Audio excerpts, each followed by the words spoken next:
Ibu bisa langsung juga komen di kolom chat sehingga nanti akan terbaca langsung oleh para pembicara kita yang luar biasa.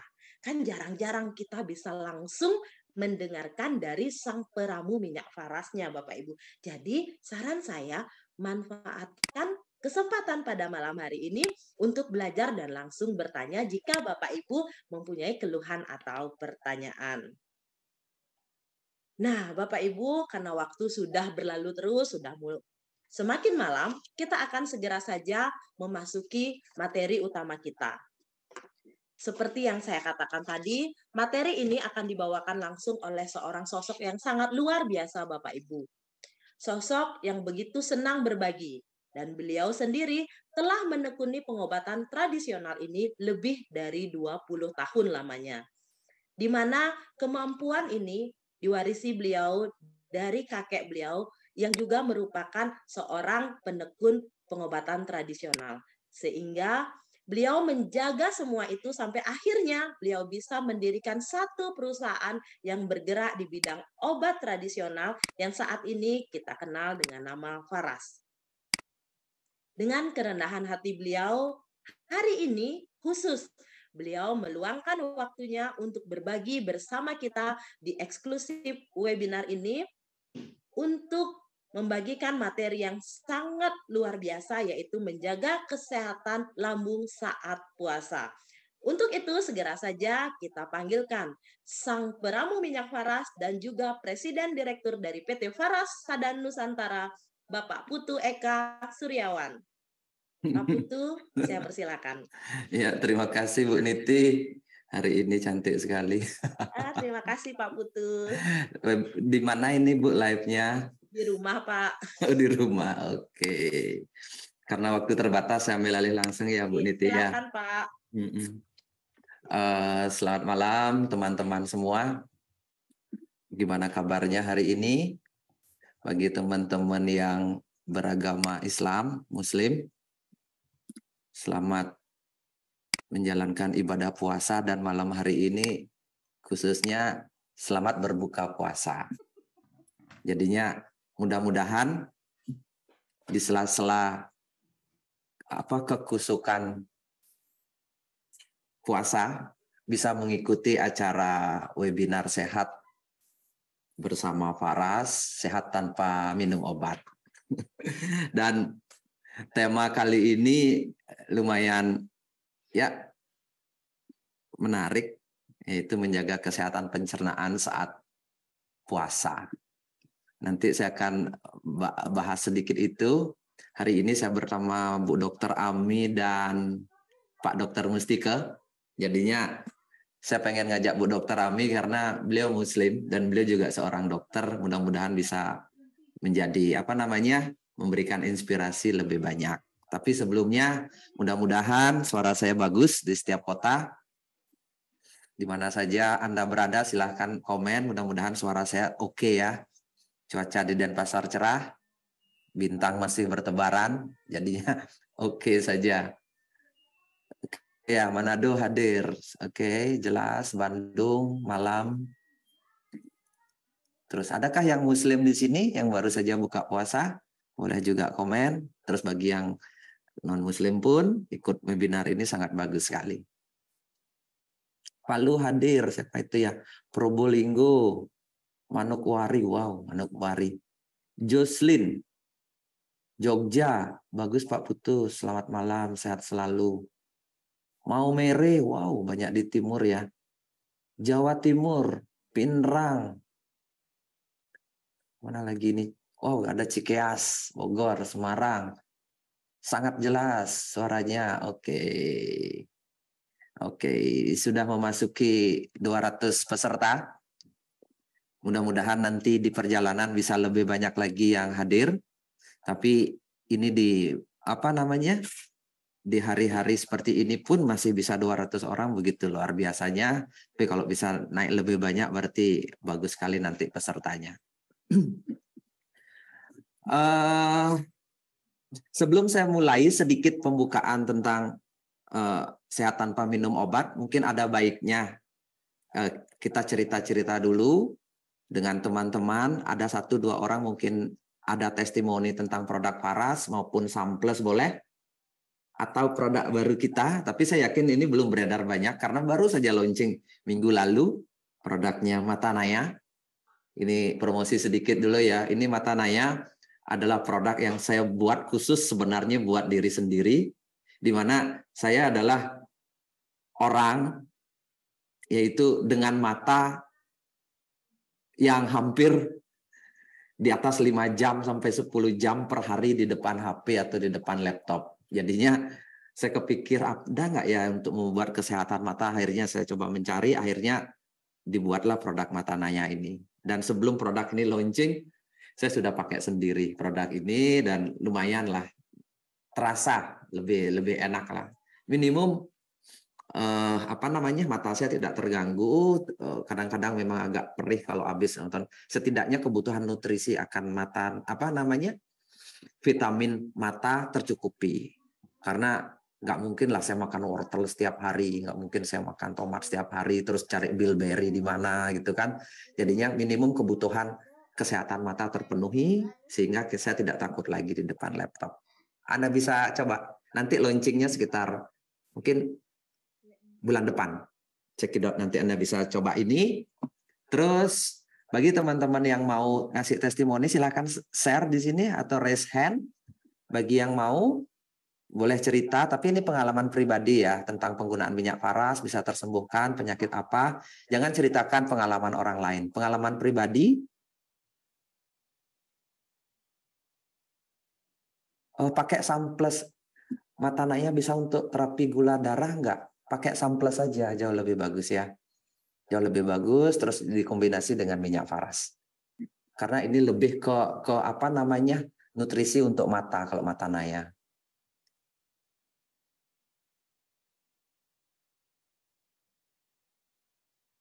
Oke, saya Muslim Pak Butus. Saya juga puasa hari ini. Gitu. Saya mengikuti. Oke, terima kasih Bu Septianti.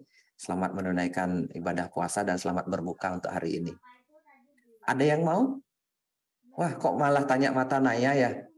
Untuk Mata Plus karena usia dan sering di laptop, kalau di HP, silahkan pakai Matanayanya. Saya tidak berani bilang bahwa ini akan menghilangkan plus Anda, tidak, tapi setidaknya menjaga kesehatan mata Anda. Apalagi usia sudah banyak ya kalau untuk Matanayanya. Ini akan calon produk booming untuk Matanaya ini.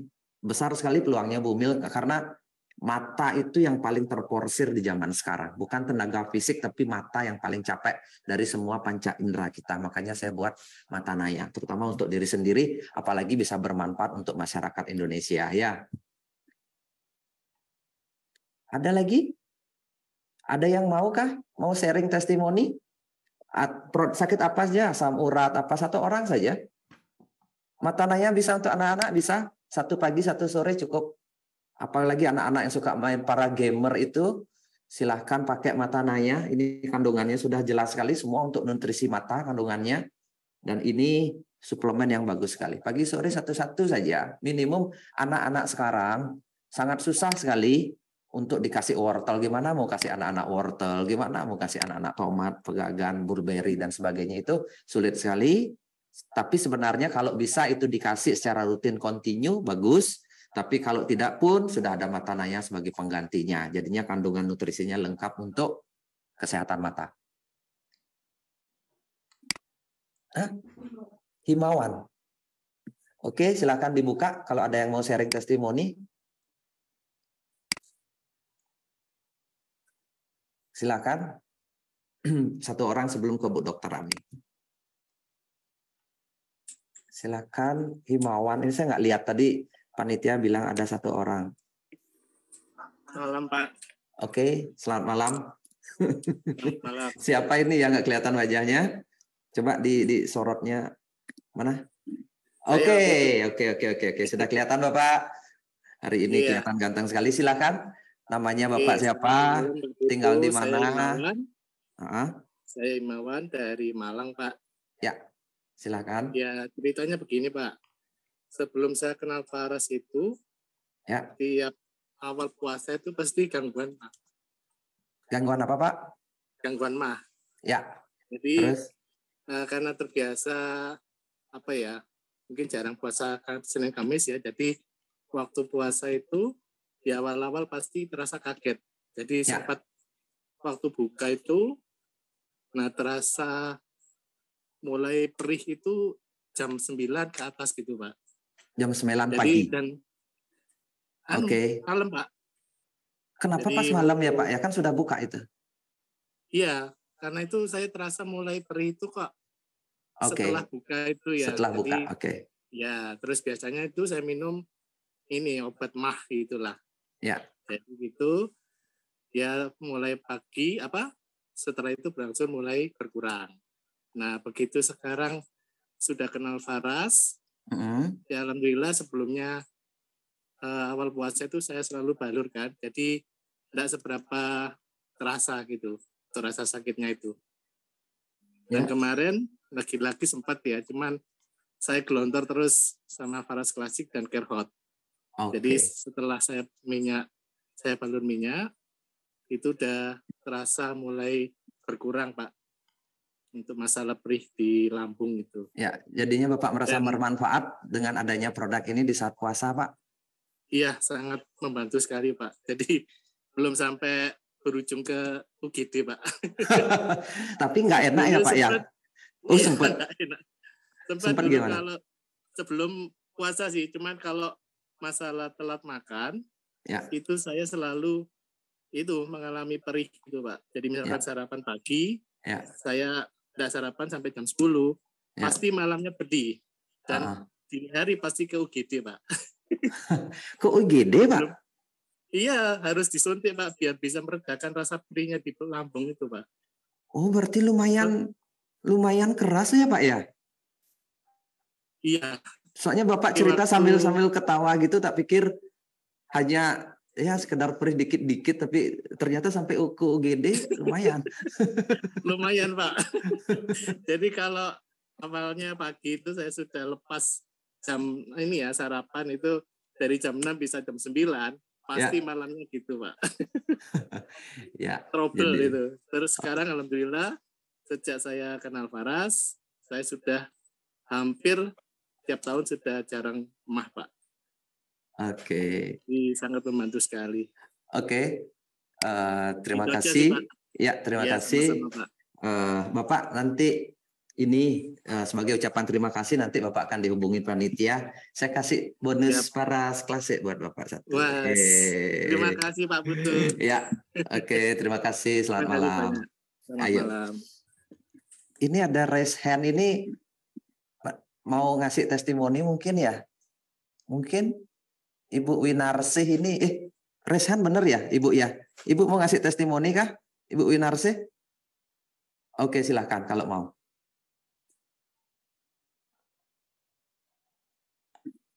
Kalau mau yang raise hand ini silahkan. Oke, silahkan. Ibu namanya siapa, dari kota mana, usianya berapa, dan keluhannya apa, silahkan diceritakan. Ya, sebentar. Aduh. Sudah, suaranya udah masuk kok. Ya, selamat malam Pak. Iya, selamat malam. Ini saya mau menceritakan testimoni buat suami saya dulu. Saya Faras dari Pak Gede dari Bali. Kodano. Itu ceritanya suami ada asam urat, terus ada benjolan di punggung. Itu tiap hari sebelum tidur saya balur sambil saya pijat di punggung, di telapak kaki, sama di tulang punggung sampai tulang ekor. Itu tiap hari selama ada 1 bulan.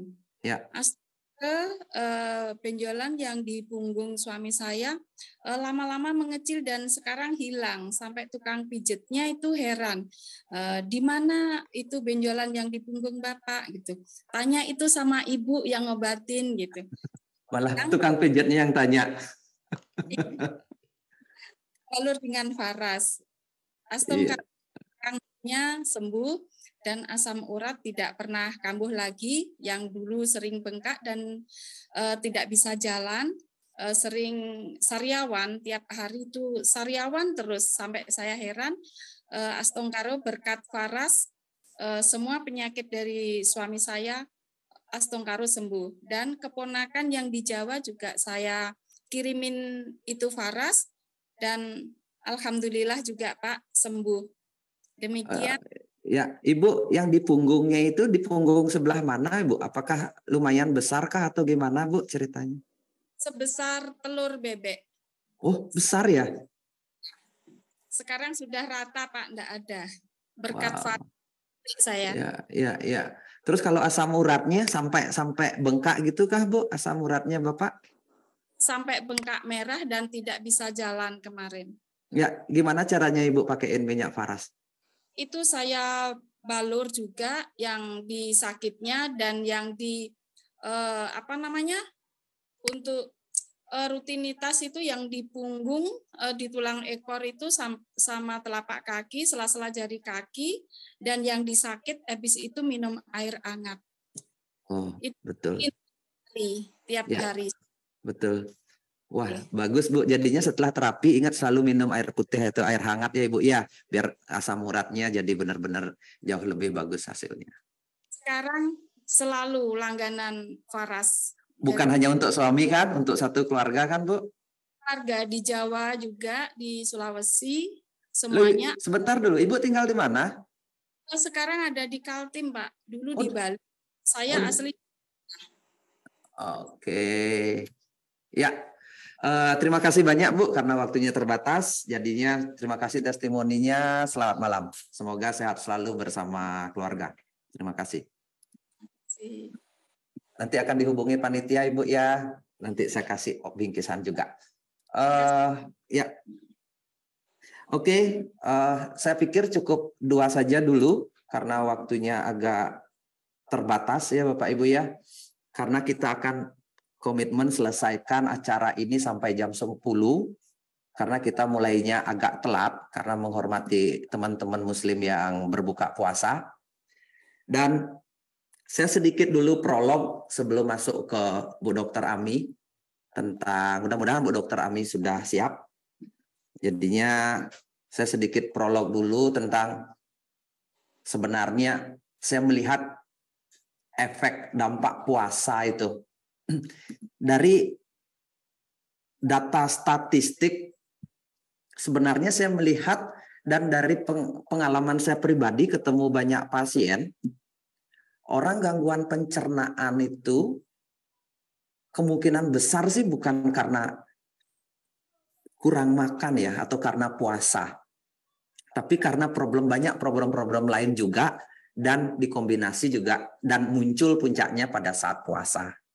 Jadinya menurut saya bukan puasanya yang membuat Anda menjadi masalah di kesehatan pencernaan, tapi yang jadi masalah itu adalah gaya hidup sebelum Anda berpuasa itu.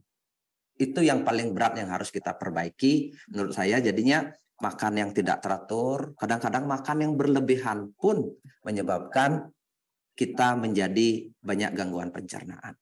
Malah karena temanya ini adalah gangguan pencernaan pada saat puasa, dan ini tema dipilih oleh panitia, tapi saya lebih menyoroti kepada penyakit kolesterol dan asam uratnya pada saat puasa. Nanti biasanya dampaknya muncul setelah masa-masa setelah puasa. Karena kalau saya lihat di TV malah jumlah pembelanjaan makanan, daging dan sebagainya itu jauh lebih tinggi. Jadinya ada efek balas dendamnya. Ini yang harus perlu kita waspadai. Jadinya sebelum puasa misalnya kita makannya biasa saja, tapi pada saat puasa kita berbukanya malah jauh lebih banyak dari hari-hari biasa. Kita makan lebih banyak, makan manis yang lebih banyak, makan daging-daging yang lebih banyak, seperti ada balas dendamnya. Kita ada balas dendamnya, terus kita makan jauh lebih banyak, malah sehabis puasa ini bisa jadi dampak yang begitu luar biasa menurut saya. Jadinya bukannya membuat puasa itu kita menjadi lebih sehat karena menahan lapar terus kita balas dendam di sore harinya, tapi malah bisa menyebabkan banyak problem penyakit yang lain bisa muncul. Makanya saya berpesan sama teman-teman, karena dulu saya pernah sekitar 7-8 tahun di Surabaya, saya sangat mengerti bagaimana teman-teman muslim berpuasa karena saya sering mengikuti teman-teman berpuasa dan saya kadang-kadang ikut puasa untuk menghormati dan juga pengen latihan juga puasa. Dan memang kalau kita tidak mawas diri, kalau kita tidak kontrol diri, itu ada dampak balas dendamnya, pengen makan lebih banyak dan itu bisa menyebabkan sudah makannya tidak teratur, tidak makan 12 jam, terus makan mendadak banyak di malam hari, padahal pencernaan lagi istirahatnya di malam hari. Pencernaan harusnya istirahat di malam hari, dia mencerna dengan kandungan-kandungan kolesterol yang begitu tinggi, dan ini bisa menyebabkan. Makanya puasa yang baik menurut saya, pengalaman saya pribadi, puasa makan juga diimbangi dengan puasa pikiran. Jadinya benar-benar kita harus bisa mawas dan kontrol diri, baru manfaat puasa ini akan menjadi optimal. Makanya saya secara pribadi sangat merekomendasikan, masukkah suara saya? Emma coba cek sini, Mas. Ini kok ketutup dia Zoom-nya. Sini dulu. Makanya saya rekomendasikan malah selain kita menggunakan faras, saya sangat rekomendasikan Anda menggunakan SAM+. Jadinya Bapak Ibu, saya rekomendasikan adalah menggunakan, ini sorotannya juga matiin juga. Menggunakan SAM+ ini ya. Jadinya nanti setelah Anda buka puasa, setelah Bapak Ibu buka puasa,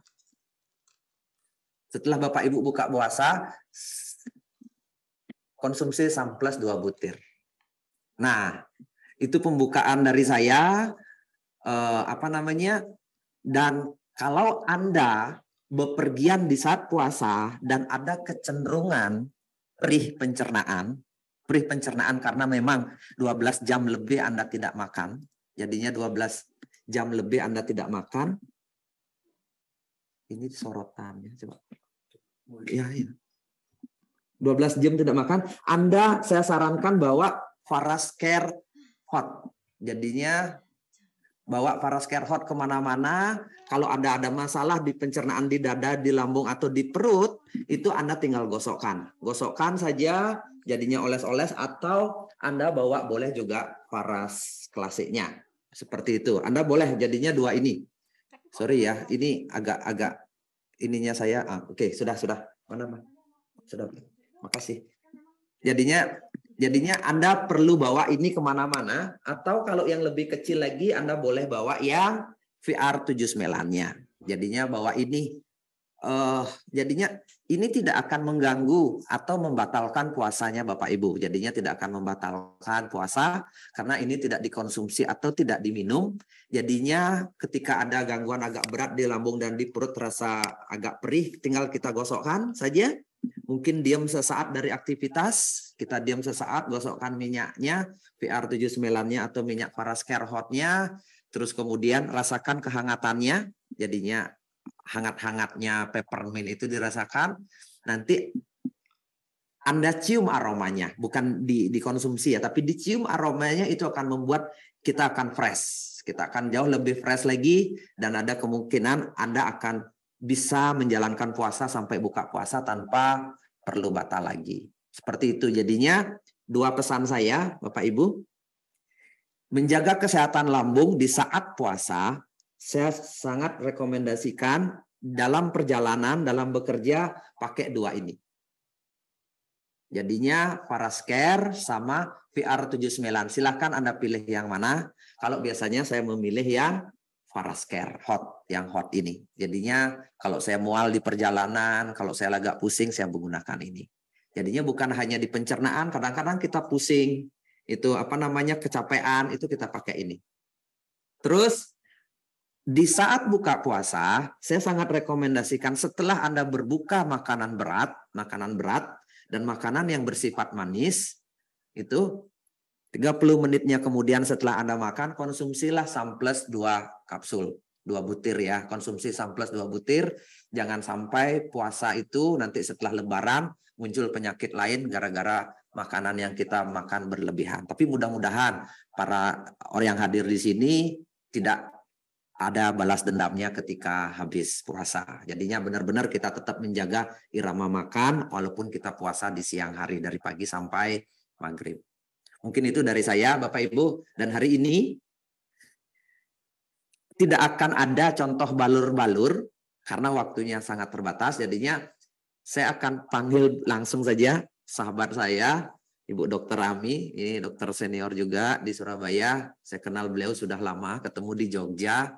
Dan dari perkenalan ini, beliau sangat positif sekali ingin membantu Faras. Jadinya awalnya kenal jadi sahabat, dan saya minta tolong, Bu Dokter, bisa nggak bantu Faras untuk mempromosikan Faras dari segi pengetahuan sedikit secara medis dikombinasi dengan pengobatan tradisional timur seperti itu. Dan ini Bu Dokter Ami dari Surabaya, mudah-mudahan sudah siap. Bu Dokter, sudah hadirkah Bu Dokter Ami? Silakan. Ya, sudah hadir Pak Oke. Putu. Gimana kabar Bu Dokter?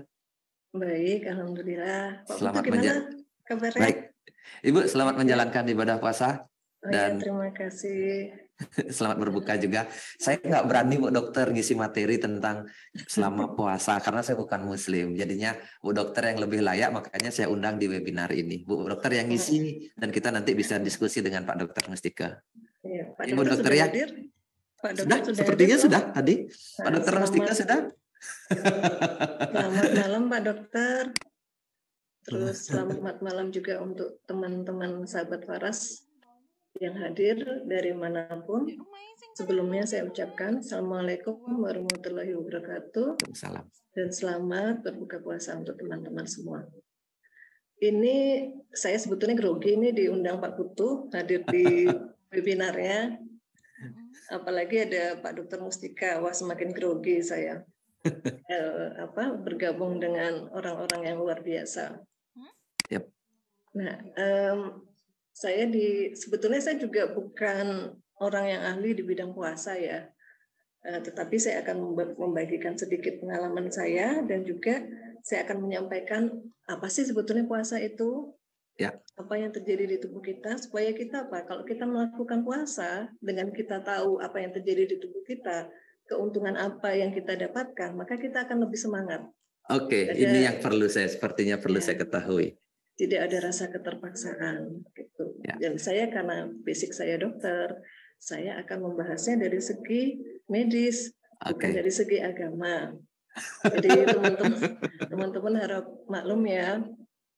Nah ini silakan Bu Dokter ya, silakan. Ya mungkin teman-teman yang hadir ini kebanyakan yang non Muslim ya, karena teman-teman yang Muslim masih sholat taraweh, nggak apa-apa sambil menunggu mereka untuk hadir.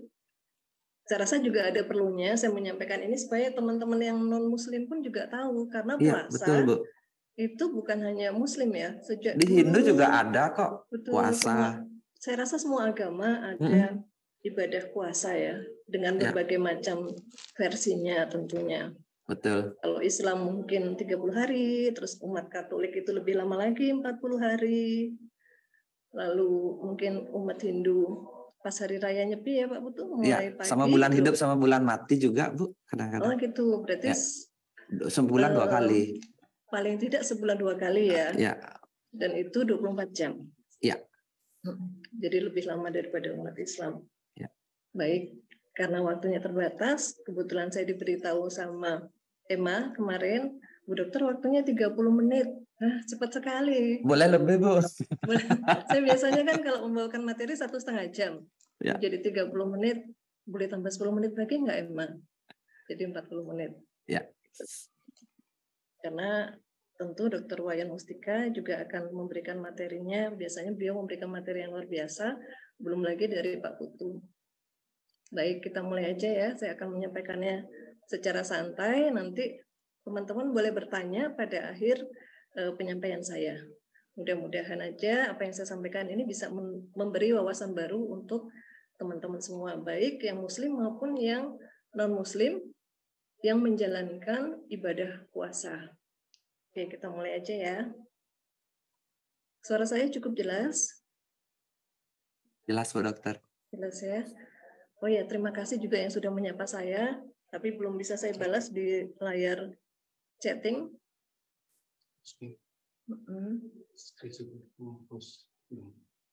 Hostnya saya minta tolong.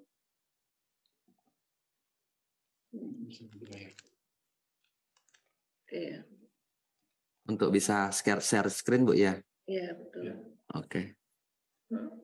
Kasih dia ini akses untuk share screen, Emma. Host menonaktifkan berbagi layar. Kenapa belum bisa ya?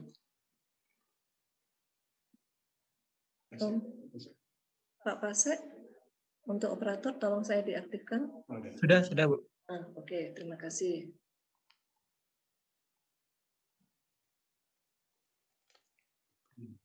Ini sudah kelihatan belum? Belum, Bu. Belum kelihatan.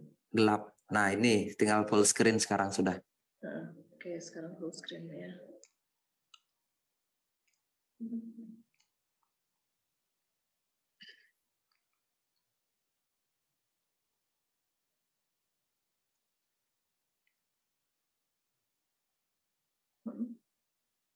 Sebenarnya puasa itu bukannya membuat lambung tambah sehat, Bu Dokter Ami. Kalau dari sudut timur sebenarnya buat sehat. Betul. Nanti kita saya dengerin dulu dari Bu Dokter ya. Nanti barangkali ada yang kurang dari penyampaian saya. Silakan Pak Putu dan Pak Dokter Wayan. Oke, kita diskusi nanti habis ini. Enak kayaknya diskusinya. Ya. Nah, ini untuk itu saya akan menjelaskan apa sih sebetulnya puasa Ramadan itu. Puasa Ramadan adalah ini maaf, sudah jelas layarnya? Belum full screen, Bu Dokter. Belum full screen. Apa lambatnya di sini? Di sini tempatnya emang belum juga. Sebentar. Saya ulang lagi ya. Oke, ulang mungkin. Masukkan ulang lagi. Sih sudah full screen. Sinyalnya Bu Dokter bagus kok di sana. Nah, ini sudah. Oke. Ini sudah. Oke, lanjut Bu Dokter. Ya.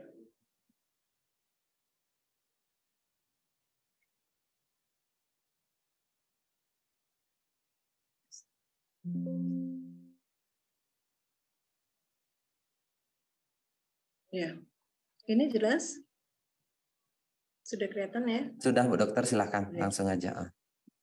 Puasa Ramadan itu adalah puasa wajib bagi umat Islam yang dilakukan hanya pada bulan Ramadan dengan menahan diri dari makan, minum, maupun segala hal yang dapat membatalkan puasa sejak terbit fajar sampai terbenam matahari. Kalau di Muslim itu terbit fajar berarti sudah mulai ada awan berwarna kemerahan ya menjelang sholat subuh. Itu adalah tanda dari mulai terbitnya fajar. Jadi kalau kita hitung, kalau di Indonesia, itu kita puasa antara 14 jam, 12 sampai 14 jam, bahkan bisa lebih. Nah, tergantung sahurnya ya. Kalau sahurnya semakin awal, jadi puasanya bisa semakin panjang. Pada beberapa negara bagian di luar negeri, ada yang puasanya lebih singkat, tergantung lokasinya. Ada yang hanya 10 jam, bahkan ada yang lebih dari 20 jam. Baik, ibadah puasa Ramadan ini terdiri dari beberapa macam bagian ya. Yang pertama adalah niat. Jadi selalu diawali dengan niat. Kemudian sesudah niat kita sahur dan berpuasa 14 sampai dengan 16 jam. Lalu buka puasa pada saat matahari sudah terbenam. Dan bisa menjalankan sholat tarawih bagi yang mau menjalankan. Karena sholat tarawih ini adalah ibadah yang sunnah. Jadi boleh dilakukan, boleh tidak. Kemudian juga banyak yang membaca Al-Quran. Ini yang kita sebut dengan tadarus. Bahkan ada yang sampai berjam-jam mulai pagi sampai dengan malam. Dan dilanjutkan lagi sesudah sahur. Jadi tergantung dengan keperluan masing-masing. Dan biasanya umat Islam karena Ramadan ini hanya datang setahun sekali, tidak menyia-nyiakan kesempatan ini. Karena belum tentu tahun depannya lagi bisa bertemu dengan Ramadan. Dan karena ini adalah bulan yang istimewa, maka sering dilakukan amalan-amalan yang juga diharapkan bisa menambah pahala bagi yang melakukan. Contohnya adalah amal perbuatan baik, kemudian sedekah, dan zakat fitrah pada akhir bulan Ramadan. Oke. Perintah puasa ini dipercaya, diperintahkan Tuhan sejak dulu kala. Jadi sejak pertama manusia ada itu sudah diperintahkan. Ini terdapat dalam Al-Quran.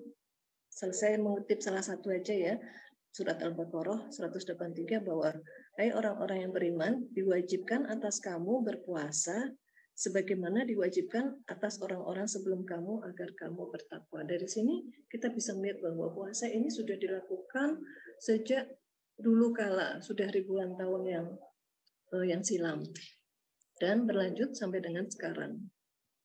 Oke. Sebetulnya apa sih manfaat puasa itu? Secara prinsip, puasa itu membuat sehat baik fisik maupun psikis kita. Kenapa kok bisa gitu? Baik, kita bicarakan ya satu persatu. Dari mulai yang saya sebutkan tadi, dari poin-poin ibadah di bulan Ramadan. Yang pertama, kalau kita puasa, kita selalu mendahului dengan niat untuk berpuasa. Sebetulnya tujuannya ini adalah untuk mempersiapkan tubuh kita agar siap berpuasa mulai dari terbitnya fajar sampai dengan terbenam matahari. Jadi berpuasa selama kurang lebih 14 jam. Nah, kita untuk niat berpuasa boleh melakukan dari dalam hati ataupun diucapkan, tetapi disarankan diucapkan. Kenapa? Nanti kita jelaskan ya. Ternyata pada saat kita berniat, itu sudah terjadi penjalaran niat kita itu melalui saraf sensorik maupun saraf motorik. Dan kecepatannya ini sangat tinggi, melebihi kecepatan dari mobil balap. Kecepatannya adalah saraf sensorik 240 km per jam. Sedangkan kalau saraf motorik 320 km per jam. Jadi sangat cepat ya Pak Putu. Iya, Lebih cepat dari mobilnya Pak Putu ya. Yang BMW itu. Nah, kita tingginya anggaplah rata-rata antara 1,5 sampai 2 meter. Jadi dalam jarak 2 meter ini boleh dibilang sekejap mata niat itu sudah menyebar ke seluruh tubuh kita. Dan dengan niat kita sebetulnya itu menekan pusat lapar, haus, dan syahwat. Syahwat itu nafsu. Dengan berniat yang letaknya itu ada di hipokampus. Hipokampus itu di mana sih? Adalah di otak bagian bawah. Ini di daerah sini. Ini yang berwarna biru. Dengan kita berniat, maka pusat lapar, haus, dan syahwat itu ditekan. Jadi kita mengurangi keinginan untuk makan, minum, dan melakukan hal-hal yang bersifat nafsu. Dan kalau kita mengucapkannya secara lisan dengan afirmasi, kita mengucapkan niat, maka ini akan merangsang otak belahan sebelah kiri dengan afirmasi tersebut. Dan otak belahan kiri ini akan mengaktifkan tubuh di bagian sebelah kanan, baik saraf maupun organ-organ di sebelah kanan. Karena otak belahan kiri akan mengaktifasi sebelah kanan, begitu pula yang sebaliknya. Otak belahan kanan akan mengaktifasi tubuh bagian kiri, jadi bersilangan. Nah, seperti itu Pak Putu. Ya. Nah, kalau kita visualisasi, kita melakukan saya akan berpuasa mulai dari terbit fajar sampai dengan maghrib ya, sampai terbenam matahari. Kita sudah membayangkan saya akan berpuasa sekian lama. Dengan kita visualisasi, maka otak belahan kanan kita ini akan teraktivasi dan mengaktifkan tubuh bagian kiri. Organ-organ bagian sebelah kiri pun akan teraktivasi. Apa yang sebelah kiri? Contohnya jantung, paru-paru kita sebelah kiri, usus yang sebelah kiri, lalu kemudian limpa, pankreas, lambung sebelah kiri. Dan kalau yang diaktifkan adalah tubuh bagian kanan oleh otak belahan kiri, maka yang diaktifasi adalah organ-organ kita di bagian sebelah kanan. Contohnya paru-paru, kemudian lambung bagian kanan, lalu lever, usus bagian kanan, ginjal bagian kanan, dan seterusnya. Jadi jangan diremehkan ya, niat kita itu akan ibaratnya mempersiapkan pasukan di tubuh kita supaya siap untuk berperang. Nah, apa saja sih manfaatnya puasa? Manfaat yang kedua adalah memperbaiki organ pencernaan dan juga metabolisme tubuh. Pada saat kita berpuasa, selama sekian lama ya, 12 jam sampai 16 jam, kadar glukosa darah kita ini akan menurun dan LDL menurun. Sedangkan HDL-nya meningkat. LDL itu adalah lemak jahat yang dipercaya sering menyebabkan penyakit jantung koroner dan stroke. Sedangkan HDL lemak baiknya, kolesterol baik, itu justru akan meningkat. Nah, jadi ini akan menurunkan risiko diabetes tipe 2, penyakit jantung koroner, dan juga berbagai macam penyakit metabolik yang lain. Lalu manfaat yang kedua, pada saat kita puasa, sitokain itu adalah zat penyebab peradangan yang sering terjadi di tubuh kita. Jadi kalau kita ada radang sakit tertentu, maka sitokain ini akan aktif sekali. Tetapi pada saat kita puasa, sitokain ini kadarnya menurun, sehingga semua penyakit akibat peradangan di tubuh kita akan membaik. Dulu ingat nggak pada saat zaman COVID? Ya, iya. COVID lagi parah-parahnya itu ya terjadi. Salah satu solusinya ya, itu katanya puasa. Ya betul. Badai sitokin itu ya. Mungkin teman-teman juga masih ingat salah satu yang menyebabkan kematian pada orang dengan sindroma metabolik itu adalah terjadinya badai sitokin. Karena ini terjadi peradangan yang luar biasa, akhirnya apa? Organ tidak dapat berfungsi dengan baik. Itu terjadi kegagalan sistemik. Salah satu anjurannya adalah berpuasa, dan ternyata memang terbukti pada pasien-pasien yang mengalami badai sitokin begitu berpuasa, maka terjadi progres yang sangat baik, bahkan bisa sembuh total. Ya. Nah, lalu yang manfaat yang lain adalah pada saat puasa, organ pencernaan kita itu beristirahat dan beregenerasi. Mungkin selama kita nggak puasa, kita makan terus yang nyemil, nggak terasa nyemil. Nonton dikit, nonton film Korea nyemil. Handphone nyemil. Itu akhirnya organ pencernaan kita nih tanpa kita sadari bekerja terus-menerus, diforsir. Nah, pada saat kita puasa, organ ini akan beristirahat dan beregenerasi. Jadi seperti tadi Pak Himawan, yang suka sakit mah, pada saat berpuasa ini biasanya orang-orang yang sakit mah itu justru akan sembuh karena organnya beristirahat dan beregenerasi. Yep.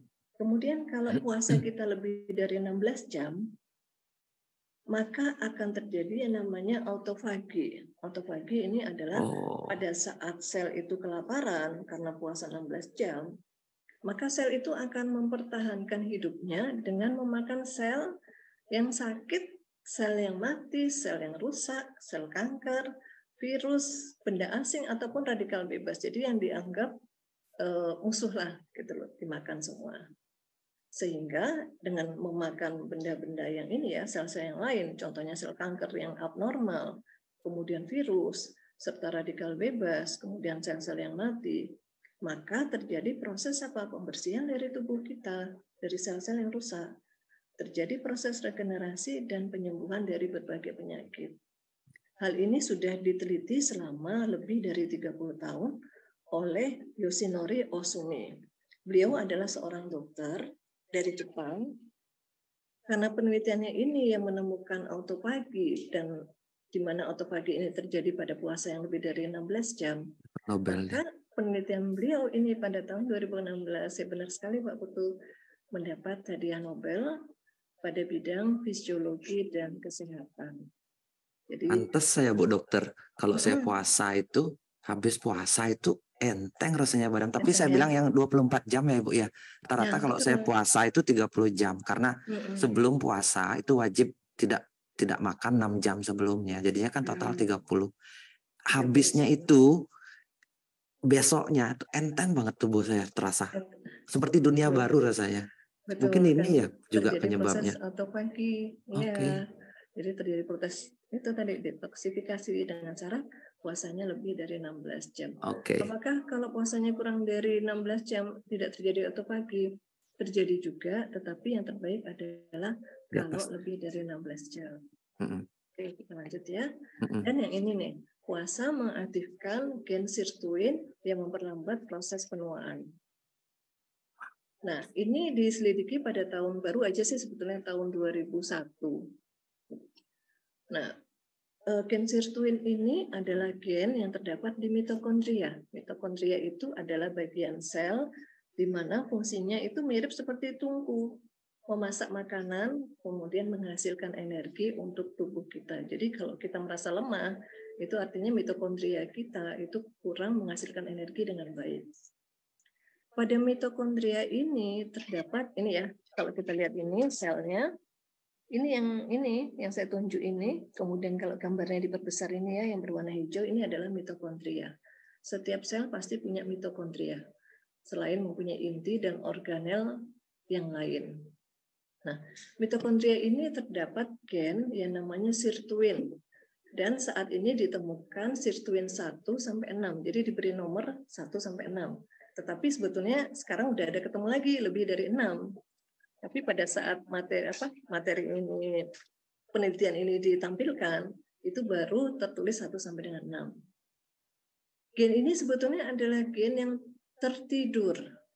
Tidur pula seperti putri tidur ya. Dan teraktivasi ketika tubuh kekurangan kalori atau pada saat kita berpuasa. Nah, jadi karena kita pada saat puasa ini kekurangan kalori, tubuh memberi sinyal, ini kalori ini kurang nih. Nah, mitokondria yang kurang pasokan tersebut, akhirnya dia membangunkan gennya yang ada di sini, sirtuin 1 sampai 6. Sedangkan dari 6 gen tersebut, yang gen sirtuin 1, 2, dan 6 ini menghambat reseptor NF-kB, yaitu penyebab peradangan dan penuaan sel. Sehingga dengan dihambat, maka ini akan memperlambat proses penuaan dan juga peradangan di seluruh tubuh. Ini prosesnya seperti ini ya. Jadi berarti Bu Dokter bisa olahraga juga bisa dong Bu Dokter. Kita kan kekurangan kalori kalau olahraga. Iya, bisa. Pokoknya semua yang bisa menyebabkan kekurangan kalori itu bisa merangsang timbulnya gen sirtuin 1 sampai 6. Makanya jangan makan banyak-banyak kalau ingin awet muda. Betul, Bu. Makan secukupnya. Bahkan pernah ada hadis Nabi yang menyatakan makanlah sebelum berhentilah makan sebelum kamu kenyang. Ya, itu. Nah, jadi kalau teman-teman ingin sehat, ingin awet muda, ya kurangi asupan kalori dan rajin-rajinlah berpuasa. Setuju. Oke, yang keempat, manfaatnya adalah meningkatkan sistem kekebalan tubuh. Puasa ini dapat meningkatkan sistem kekebalan tubuh dan ini sudah diselidiki ya. Pada saat berpuasa akan terjadi peningkatan limfosit bahkan sampai 10 kali lipat. Sebetulnya tidak hanya limfosit tapi juga sel imun tubuh yang lain. Itu juga meningkat semua. Limfosit adalah salah satu jenis sel darah putih yang dapat membantu melawan penyakit. Jadi limfosit ini adalah yang membentuk antibodi kita. Kondisi ini tentunya dapat memberikan pengaruh yang besar untuk sistem kekebalan tubuh. Sehingga puasa juga merupakan salah satu proteksi atau perlindungan dari berbagai macam virus atau mikroorganisme yang masuk ke dalam tubuh. Yang kelima, puasa itu juga meningkatkan hormon bahagia dan cinta, serta menurunkan hormon stres. Kenapa?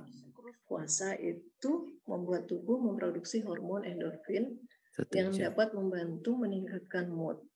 Tetapi tidak langsung keluar pada hari pertama, biasanya keluar pada hari ketiga, keempat, dan seterusnya.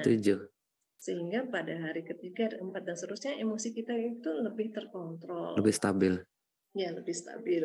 Jadi kalau hari pertama mungkin masih lemes-lemes gitu ya, hari kedua udah agak nggak lemes, hari ketiga sudah mulai stabil karena hormon endorfinnya sudah mulai dikeluarkan dengan lebih lancar. Ya.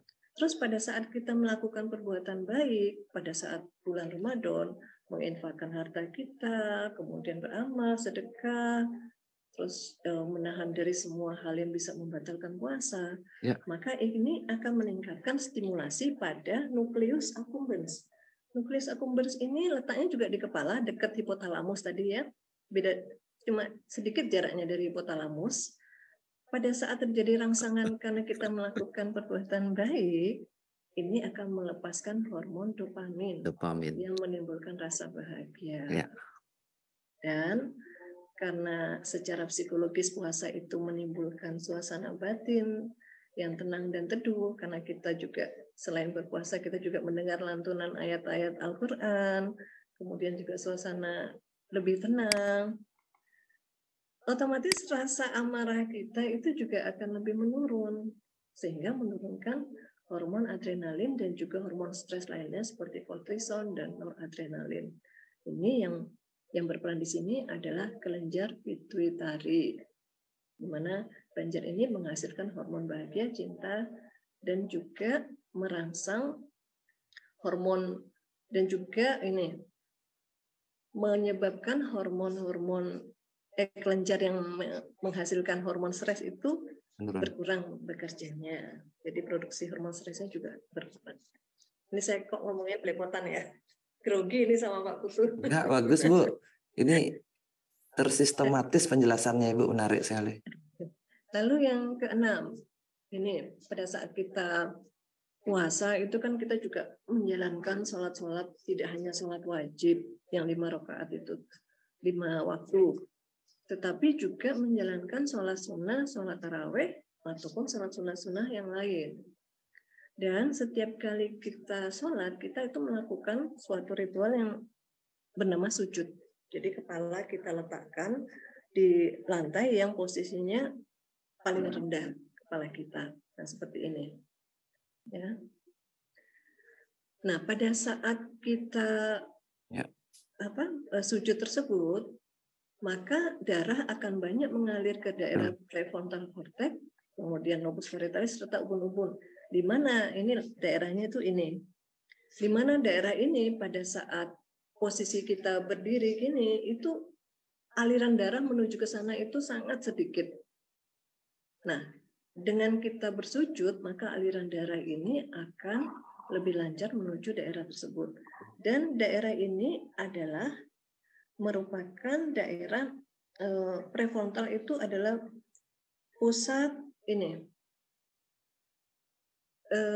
yang membedakan kita dengan hewan. Jadi pusat kebijakan ya, kebijaksanaan itu adanya di prefrontal. Kita bisa berpikir itu pun prefrontal. Kita bisa menimbang baik dan buruk, itu adalah yang dipakai adalah area prefrontal. Daerah yang berwarna biru ini itu adalah lokasi ilmu dan keterampilan. Jadi kalau kita menimba ilmu, terus kita mengasah keterampilan, data tersebut akan disimpan di daerah ini. Sedangkan daerah yang berwarna coklat ini adalah kalau kita menyimpan watak dan bakat kita. Misalnya kita melatih terus watak dan bakat kita, ini akan disimpan di sini. Sedangkan daerah yang hitam ini adalah lokasi khilaf dan dusta. Dosa. Kalau kita berbuat dosa, ini disimpan di sini nih, daerah yang hitam, yang gelap. Nah, pada saat kita sujud, darah akan mengalir selain memberikan nutrisi, mineral, dan vitamin, di lokasi ilmu pengetahuan dan bakat, juga watak, darah juga mengalir ke daerah yang hitam ini, ke lokasi khilaf dan dusta. Dengan mengalir ini justru membersihkan. Jadi apa? Membersihkan tempat khilaf dan dusta. Harapannya dengan kita sering sujud, itu adalah yang kalau secara psikologis itu adalah tempat terendah, kita merendahkan diri kita di hadapan Tuhan. Selain secara biologis ya, secara medis ini terjadi proses seperti ini, diharapkan pada akhir puasa Ramadan dengan kita sering melakukan sholat sunnah yang banyak, perlahan-lahan tempat khilaf dan dusta itu juga akan ikut dibersihkan, sehingga harapannya pada saat kita akhir puasa kita kembali menjadi fitrah, menjadi bersih. Kemudian yang ketujuh, kebiasaan baik yang berulang-ulang selama puasa itu meningkatkan plastisitas dan neurogenesis yang membentuk akhlak yang baik. Ini seperti ilmu neuroscience ya, NLP. Kebiasaan yang diulangi terus-menerus selama 21 hari itu akan menjadi kebiasaan yang menetap. Nah, pada saat seseorang sedang melaksanakan puasa selama sebulan, pada saat melakukan aktivitas ibadah, maka akan terjadi sambungan-sambungan koneksi antar saraf, antar neuron, membentuk rute yang baru, yang lebih tebal, lebih panjang. Ini disebut dengan plastisitas dan neurogenesis. Ini gambarannya seperti ini. Kalau dalam kondisi biasa agak jarang, tetapi pada saat kita puasa, kita melakukan ibadah terus-menerus, ini akan lebih tebal, lebih panjang. Semakin tebal, semakin panjang, ini semakin baik. Kalau kita melakukan perbuatan baik, kalau melakukan perbuatan buruk, ya juga dampaknya akan lebih permanen. Semua kata-kata, kalimat, pesan, dan kebiasaan yang baik selama puasa ini akan tersimpan di lobus frontalis tadi ya, bagian depan, dan kemudian akan berjalan ke seluruh tubuh untuk membentuk akhlak yang baiknya. Jadi benar bahwa pikiran kita akan membentuk perkataan, perkataan akan membentuk perbuatan, perbuatan juga akan akhirnya akan membentuk sifat. Nah, itu karena pengulangan-pengulangan yang dilakukan secara terus-menerus lebih dari 21 hari. Jadinya sebenarnya puasa itu juga karena kita dibangun kebiasaan baik selama 30 hari itu kan Bu, bukan hanya puasa makan kan, sehingga pikiran yang baik itu menjadi kebiasaan hidup kemudian. Betul. Kan begitu.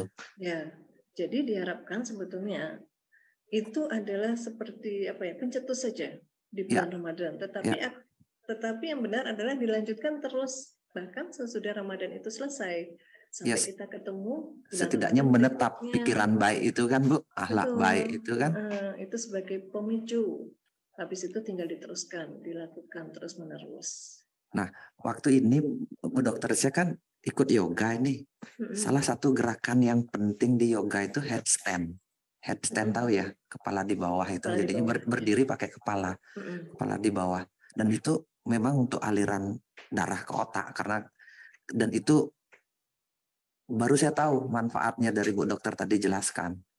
Karena kok bisa headstand ya?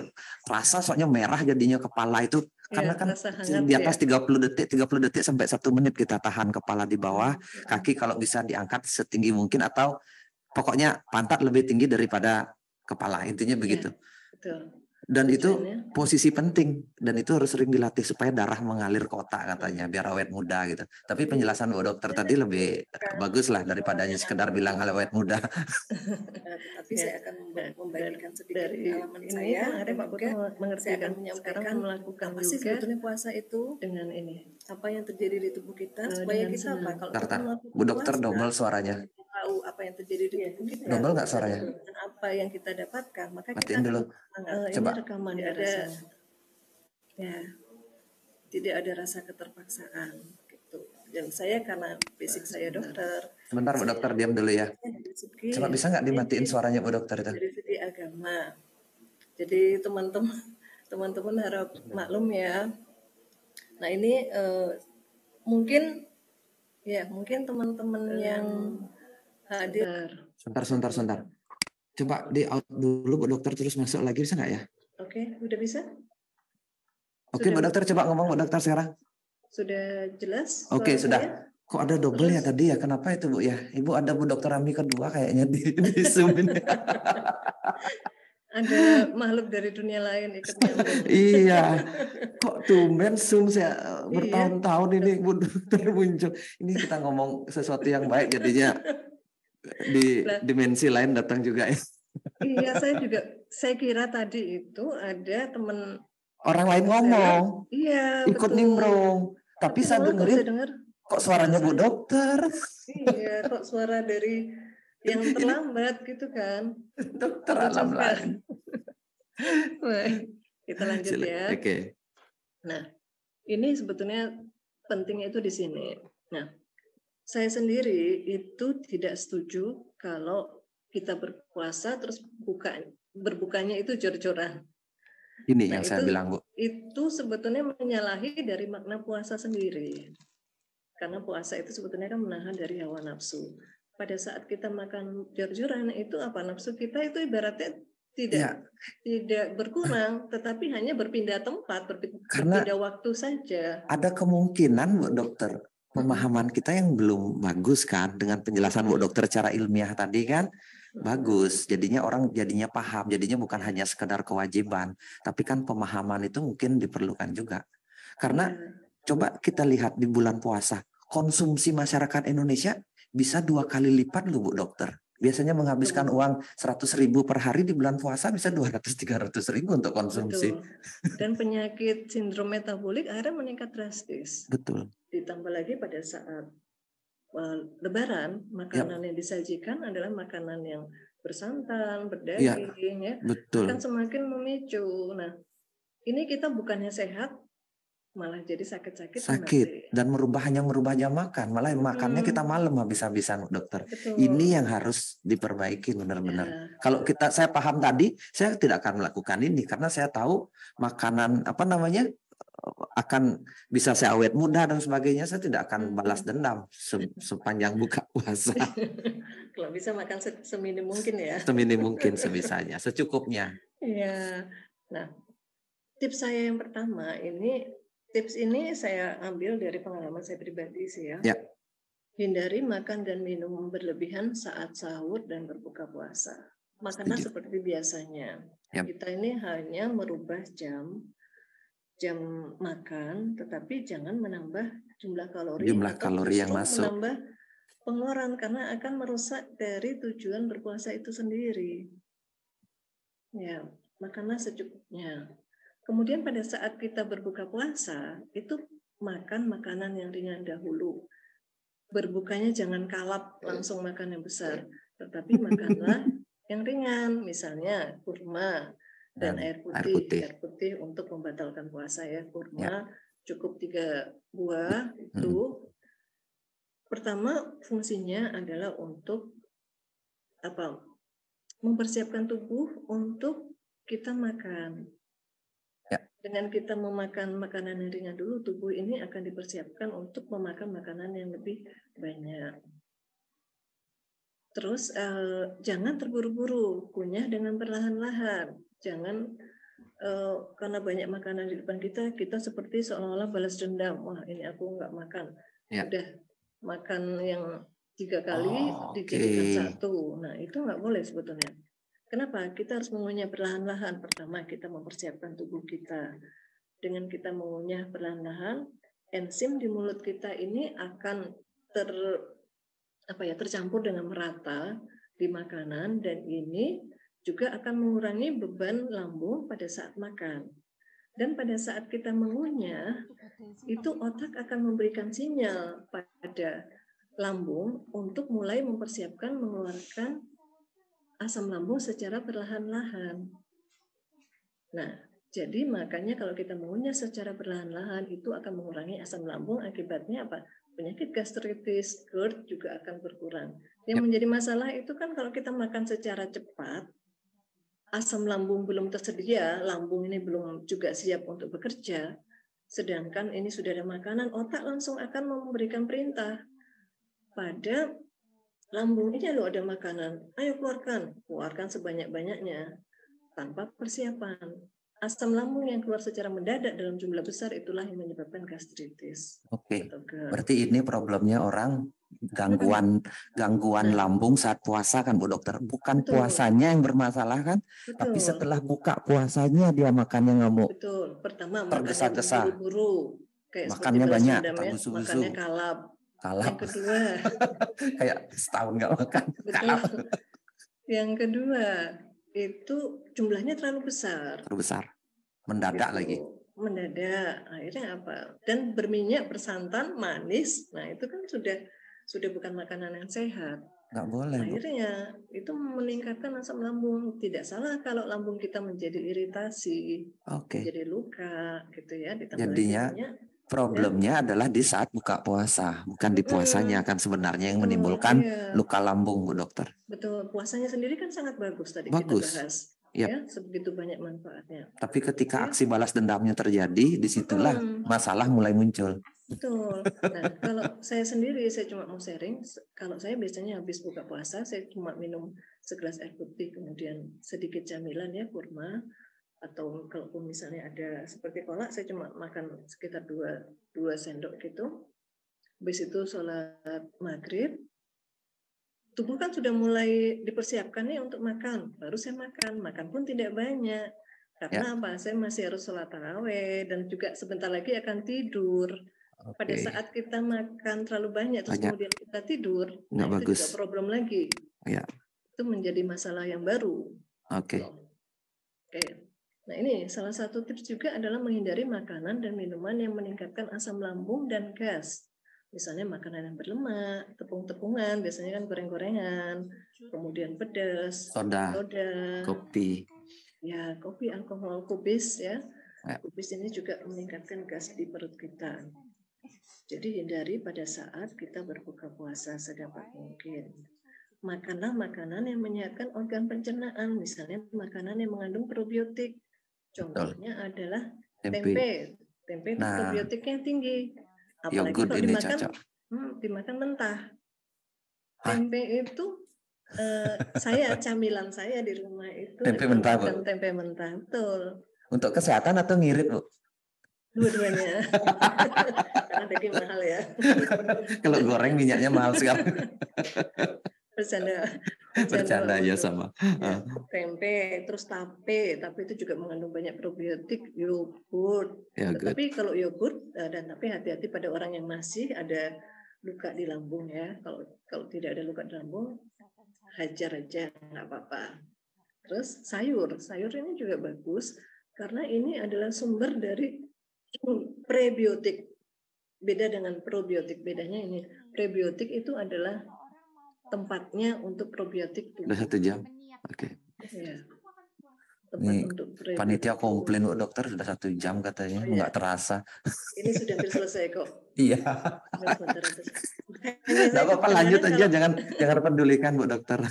Saya biasanya kalau ngomong bisa 1,5 jam sendiri kalau memberi sama teman-teman. Oke. Terus juga hindari berbaring dan tidur setelah makan. Beri jarak paling tidak 2 jam. Oleh karena itu, kenapa berbaring nggak bagus setelah makan, dokter? Sedikit penjelasan. Karena begini, pada saat kita berbaring, lambung itu posisinya kan datar dengan tubuh kita. Oke. Jadi makanan akan refleks kembali ke atas. Naik dia. Naik ke atas. Seperti sendawa atau gut itu ya? Betul. Sehingga cincin yang untuk menahan lambung itu tidak kuat karena makanannya refleksnya itu banyak. Oke. Jadi salah satu caranya adalah dengan berbaring, setengah berbaring. Kalau memang terpaksa tidak bisa, harus segera tidur ya setengah berbaring dan makan jangan banyak. Dan jangan olahraga setelah makan ya, nanti akan mengganggu organ lambung kita. Terus konsumsi air putih yang cukup selama berpuasa. Kebutuhan kita minimal air adalah 30 ml per kilogram berat badan. Jadi kalau berat badan kita 50 kilo, kalikan aja 50 kali 30 ml, berarti 1.500 ml, 1,5 liter. Kalau berat badan kita 60 kali 30, berarti 1.800, 1,8 liter. Gitu. Dan tidur yang cukup dan berkualitas, bulan lalu sudah dijelaskan oleh Pak Dr. Wayan ya, bagaimana tidur yang cukup dan berkualitas, juga manajemen stres yang baik selama berpuasa, olahraga yang ringan, dan jangan mager selama puasa. Kadang-kadang kan orang-orang pokoknya makan tidur selama puasa, itu justru malah nggak baik, malah berat badan bertambah, juga mengganggu organ pencernaan. Organ pencernaan kita akan bekerja dengan baik kalau kita bergerak. Ya, pada saat kita mager itu organnya juga akan diam. Betul. Mager juga. Betul. Ya. Bukan puasa itu membuat kita menjadi orang malas, kan begitu, Bu dokter? Iya, jadi sering teman-teman ini salah kaprah ya. Dipikirnya dengan kita tidur, mager, kita punya tenaga untuk berpuasa. Nahan tenaga itu malah salah, kita malah menjadi, saya karena biasa puasa juga kadang-kadang malah tambah males, Bu dokter, nggak pengen ngapa-ngapain. Kalau bergerak malah lupa puasanya, sudah mau dekat buka. Gitu kan? Dan dengan bergerak kan mengurangi kalori. Betul. Mengurangi kalori itu akan mengaktifkan bikin awet muda tadi. Ya, awet muda, sel-sel penuaannya berkurang sehingga tambah muda. Oke. Dan yang favorit ini adalah minum samples dan balur minyak paras secara rutin selama berpuasa. Yep. Kenapa ini penting? Ini manfaatnya ini saya gabungkan ya, karena teman-teman udah sering kali saya berulang-ulang terus. Ini manfaat ini saya gabungkan antara manfaat samples dengan paras klasik, di mana manfaatnya ini adalah sejalan dengan manfaat kita berpuasa. Sebetulnya banyak sekali manfaat yang lain, tetapi karena saya cuma diberi waktu 30 menit, saya ringkas saja. Yang ini sejalan dengan manfaat kita berpuasa. Yang pertama adalah menangkal radikal bebas. Dengan berpuasa tadi apa? Terjadi autofagi. Ya kan? Dengan ditambah samples dan belum paras, proses autofagi itu akan berlangsung dengan semakin baik, semakin sempurna. Dan proses peradangan juga akan berkurang. Salah satu manfaat puasa adalah mengurangi proses peradangan. Ditambah samples dan paras klasik, proses ini juga akan semakin berkurang lagi. Kemudian meningkatkan imunitas tubuh, memperbaiki organ pencernaan dan metabolisme tubuh, membantu proses detoksifikasi agar berlangsung semakin baik, memperbaiki kualitas tidur, karena dengan sesudah dibalur minyak paras itu biasanya tidur kita akan semakin nyenyak dan berkualitas, dan kita bangun dengan kondisi yang segar, serta membantu regenerasi sel. Ini manfaat yang sangat baik sekali dari kedua produk favorit saya ini. Bagaimana cara minumnya? Samples diminum 2 kali sehari, 1 atau 2 kapsul. Saran saya minum sesudah makan, pada saat sahur, dan setelah berbuka puasa. Kemudian kalau minyak paras, cara pemakaiannya sudah sering kita bahas ya, dibalurkan dan pijat lembut di telapak kaki dan sela-sela jari kaki, kemudian di sepanjang tulang belakang dari tengkuk sampai dengan tulang ekor, serta area perut, karena kita sedang berpuasa. Ya. Dan area yang bermasalah, di mana teman-teman merasakan itu ada suatu masalah, boleh dibalur. Waktunya dan frekuensi balurnya teman-teman sesuaikan sesuai dengan mana yang paling pas, paling sesuai dengan kebutuhan teman-teman. Mungkin hanya pada saat malam sebelum tidur, atau mungkin ada yang 2 kali, atau tetap seperti biasa, itu teman-teman bisa menyesuaikan masing-masing ya. Jadi ini tidak ada patokan yang pasti. Dokter. Baik, sebagai penutup dari saya, untuk teman-teman selamat menjalankan ibadah puasa Ramadan. Mudah-mudahan kita selalu sehat, bisa menjalankan puasa dengan lancar hingga tiba hari kemenangan. Dan jangan lupa minum samples dan balur paras klasik agar stamina kita terjaga selama kita berpuasa. Amin. Terima kasih. Mudah-mudahan bermanfaat. Walaupun waktunya sangat singkat, mudah-mudahan bisa memberikan sedikit pengetahuan buat teman-teman. Banyak Bu Dokter. Bu Dokter, sebelum ditutup ini saya tanya. Kita kan ada PR79 nih minyaknya yang bisa dihirup itu. Kan misalnya kita pusing nih, kita hirup kan bisa lebih baik hilang pusingnya, atau lagi nggak enak di mood gitu. Saat puasa menghirup bau-bauan seperti minyak itu apakah membatalkan puasa? Tidak, karena yang membatalkan puasa adalah memasukkan segala sesuatu melalui mulut, kemudian ada beberapa hal lagi yang lain yang dilarang. Berarti menghirup aroma supaya menghilangkan rasa pusing misalnya selama panjang puasa, tidak ada problem kah itu? Tidak akan membatalkan puasa. Boleh nggak dipastikan lagi dengan jawaban Pak Himawan tadi ya? Himawan membantu saya. Terima kasih Pak Himawan. Baik, ada pertanyaan lagi mungkin? Oh ya, saya kembalikan dulu ke Pak Putu. Terima kasih atas waktunya. Ya, Bu Dokter, satu lagi. Khusus materi Bu Dokter yang ini, kalau saya share di YouTube atau di Facebook, boleh kan? Boleh. Khusus ini, karena ini umum dan tidak ada klaim apapun, dan ini ilmu secara medis tentang puasa untuk banyak orang, bukan hanya untuk Muslim pun, untuk masyarakat Indonesia ini bagus. Ya, karena saya ngelihat di mana di YouTube tidak terlalu banyak membahas secara medis yang lumayan dalam sih ini, walaupun hanya 45 menit 1 jam, tapi lumayan dalam kan, bagus Bu Dokter. Mungkin itu Bu Dokter ya. Terima kasih banyak atas ilmunya, sharingnya hari ini. Itu teman-teman dari Bu Dokter Ami. Nanti kalau ada pertanyaan ke Bu Dokter Ami silahkan. Tapi sebelum itu saya ada tamu lagi satu, Pak Dokter Mustika. Dan saya pengen sekali dari sudut pandang Pak Dokter. Pak Dokter, masih adakah dengan mendengarkan Bu Dokter Ami? Wah, mendengarkan dengan sangat serius Pak Putu. Makanya rencana kita kan berdua ini ngasih materi. Saya pikir Bu Dokter Ami akan punya sudut pandang baru, makanya saya kasih Bu Dokter Ami. Tapi Pak Dokter mungkin ada nggak ngasih sorotan tertentu terhadap materinya Bu Dokter Ami, atau memberikan pandangan bagaimana menjaga kesehatan lambung pada saat puasa atau malah sudut lain tentang puasa. Jadinya ini materi bisa melebar, Pak Dokter. Silakan. Selamat malam Dr. Ami, terima kasih banyak nih. Luar biasa yang disampaikan Dr. Ami itu. Saya sampai terpaksa, mungkin nanti di rekaman itu dilihat bahwa saya terpaksa screenshot, saya pindahkan ke Word beberapa file slide-nya tadi itu bagus sekali. Luar biasa. Kan agak mirip dengan diskusi kita waktu dengan Kandepat, Pak Dokter, banyak hal itu kan. Makanya saya melihat, kok materinya Bu Dokter kok pas dengan ilmu pengobatan tradisional kita punya gitu kan. Silakan Pak Dokter. Semuanya bisa ini ya Dok ya, sejalan ya antara medis maupun yang pengobatan barat dan timur itu harusnya sejalan. Iya.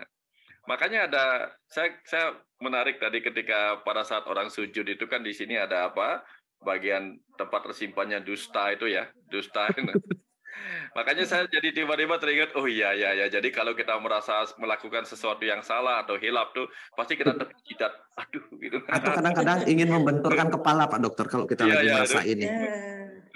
Kita tepuk kepala sini, aduh. Waduh. Berarti itu sebetulnya refleks ya. Refleks ya. Ingin ngusir dustanya kita. Aduh, hitam tadi itu. Apa yang disampaikan Dr. Ami itu detailnya bagus sekali itu. Makanya saya sangat ingin mendapatkan slide itu. Mudah-mudahan seperti yang ini sejalan tiba-tiba dengan idenya Pak Putu itu di-share. Saya kepikiran tadi tuh, kenapa nggak di-share di YouTube ya sehingga orang bisa nonton ulang-ulang dan bisa tambah mengerti karena penjelasannya bagus sekali tadi itu. Nah, selain itu saya tambahkan yang tadi tidak muncul di situ di dunia kedokteran bahwa menjaga kesehatan lambung itu kan berkenaan juga dengan ada penyakit MAH, bagaimana hubungannya dengan orang puasa. Akan ada dua jenis penyakit MAH setidak-tidaknya. Ada penyakit MAH yang disebut MAH fungsional dan penyakit MAH yang organik. Nah, penyakit MAH yang organik itu artinya secara organ itu ada masalah. Itu ditentukan dari hasil pemeriksaan endoskopi, barangkali ada luka pada lambung atau di atas lambung pada kerongkongan itu, atau di bawah lambung di usus 12 jari atau yang lain-lainnya di sistem pencernaan itu ada luka-luka sehingga mengganggu sistem pencernaan kita. Nah, kalau itu tentu kita membutuhkan obat-obatan dari dunia medis ataupun obat-obat herbal yang bisa membantu mempercepat penyembuhan luka-luka pada organ-organ lambung. Itu kalau terjadi pada MAH yang sifatnya organik. Tapi kalau MAH yang sifatnya fungsional, terutama karena cara makan yang salah, kemudian frekuensi yang tidak benar seperti disampaikan tadi itu, kemudian pikiran yang banyak stres, kemudian jenis makanan yang salah. Nah, itu tadi seperti disampaikan Dr. Ami, puasa ini adalah cara kita untuk mengatur kembali pola makan atau diet kita sehingga nanti MAH yang disebut MAH fungsional yang disebabkan oleh berbagai faktor tadi itu bisa semakin lama semakin disembuhkan. Sehingga sampai dikatakan bahwa puasa ini bisa justru menyembuhkan orang yang mengalami MAH, terutama yang mengalami penyakit MAH yang fungsional tadi karena faktor pikirannya, karena pola makan yang salah, jenis makanan yang salah, kemudian ya cara makan dan sebagainya itulah kemudian sudah disampaikan di bagian terakhir tadi oleh Dr. Ami. Ini yang bisa penting sekali untuk diteruskan selama kita menjalankan puasa dengan benar. Intinya adalah puasa dengan benar, sebagaimana disampaikan tadi. Bukan hanya sekedar puasa tidak makan, beda ya. Puasa tidak makan itu beda dengan puasa yang dimaksudkan menurut saya. Puasa tidak makan tuh ya sama aja kita mungkin nggak bisa beli makanan, beda. Tapi kalau puasa yang di dalam pembelajaran ini, itu puasa yang benar-benar detailnya seperti itu ilmiahnya. Saya tadi Pak Putu, Dr. Ami, saya mendengarkan tadi itu bukan seperti seorang dokter.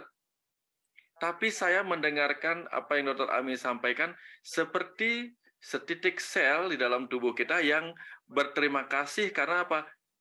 Apa yang ingin saya sampaikan sebagai sel-sel tubuh dijelaskan sedemikian rupa. Itulah maksud saya. Seperti sel-selnya ngomong. Ya, jangan begini kalau ya, jangan penting terlalu sedih sel-selnya yang itu. ngomong. Jadi Jadinya kalau saya kelaparan, saya akan melakukan ini. Kalau Anda mau puasa, saya akan mengurangi gula darah saya dan seterusnya. Itu seperti sel-sel tubuh kita ya, yang bercerita tidak bisa ya, bercerita atau bercerita tanpa ya, kata-kata. Itu sehingga lewat Bu diceritakan Dokter, Dokter Ami. lewat Bu Dokter Ami selnya ngomong. Dokter Ami itu seperti sel-sel sampai yang keluar sedang ngomong. suara tadi ya dok ya. Iya. Suara double lagi. Tapi kalau misalnya seperti tadi penyakit mah yang bukan fungsional tadi, Pak Dokter, penyakit misalnya tukak lambung, sudah luka lambungnya lumayan parah, atau Bu Dokter Ami atau Pak Dokter lah jawab. Apakah puasa ini akan berdampak serius, misalnya bisa menyebabkan tambah parah luka di lambungnya dan sebagainya, itu seperti apa? Ini kan kasus yang berbeda, sudah luka lambung parah lah misalnya, yang bukan problem yang lain tadi. Apakah diizinkan berpuasa, Bu Dokter sama Pak Dokter, secara medis mungkin, silakan.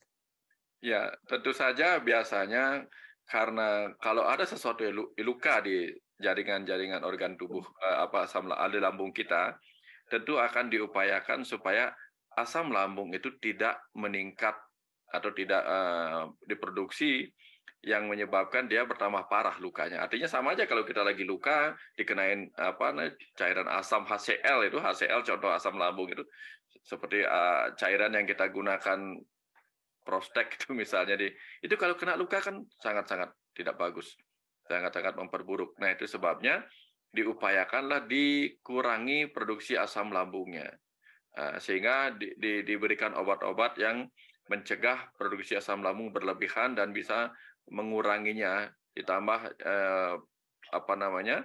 pemberian makanan yang sehingga mampu menetralisir asam lambung karena dia mendapatkan pekerjaan seperti itu.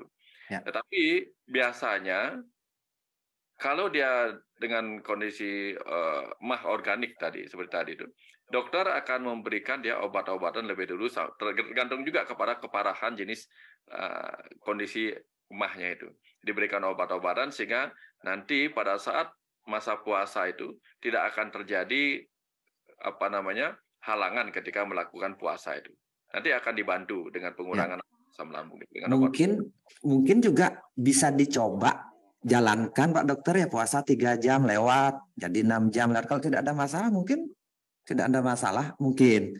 Tapi kalau sudah merasa sangat perih dan terganggu, lukanya terganggu, ya batalkan aja di tengah jalan. Mungkin gitu. Saya juga nggak ngerti Bu Dokter. Ini kan ada faktor risiko. Mungkin Bu Dokter punya pandangan lain mungkin. Tadi sih masuk kalau kita siapkan dulu sebelum puasa, datang ke dokter untuk disiapkan lambungnya lebih sehat baru puasa. Itu bagus menurut saya. Kan untuk mempersiapkan diri siap puasa untuk kesehatan yang lain-lainnya. Tapi kalau misalnya Bu Dokter mungkin dari Muslim, bagaimana mungkin ininya? Silakan. Nah, ini penjelasan dari Pak Dokter sangat benar sekali ya dari segi medis. Saya hanya menambahkan aja sedikit dari segi Muslimnya. Kita berpuasa itu juga tergantung kondisi kita. Ya. Kalau memang keadaan tidak memungkinkan, kita sakit dan kita sudah berupaya dengan segala cara ternyata tetap sakit, kita boleh tidak berpuasa dan menggantinya pada hari lain di mana kita mampu. Dan kalau benar-benar tidak bisa berpuasa, benar-benar mengganti pun tidak mampu, kita boleh memberikan namanya fidyah ya, memberikan zakat sebanyak yang kita makan untuk mengganti apa yang kita makan pada hari itu.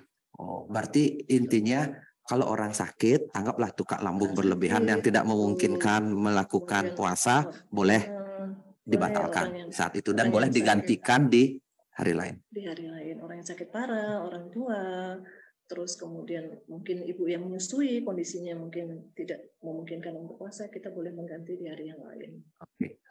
Dan hari ini saya tidak hanya tema samples sama ini aja sih Bu Dokter, karena ini pengetahuan umum, saya banyak pengen diskusi tentang pengetahuan umum juga, bukan hanya tentang paras kan. Paras ini berbagi untuk semua.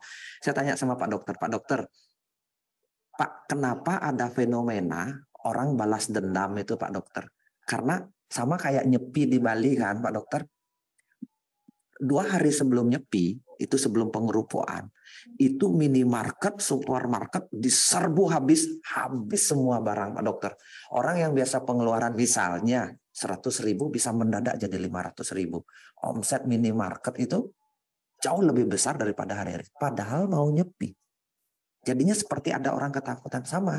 Mungkin ini tidak berlaku untuk semua ya Pak Dokter, mungkin sama orang puasa, mereka takut.